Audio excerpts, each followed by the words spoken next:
Deshumanizar es negar la humanidad de una persona. Es verla o tratar de que otros la vean como un objeto, como un animal o simplemente como un enemigo. Esto se consigue, por ejemplo, utilizando términos despectivos.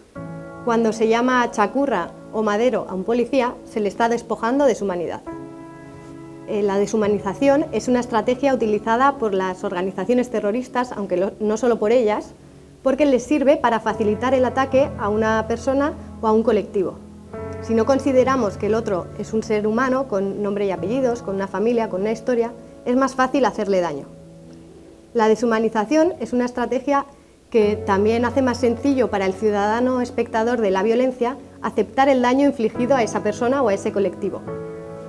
La deshumanización no solo deshumaniza a la víctima, también deshumaniza al agresor y al espectador al robarles la capacidad de empatizar.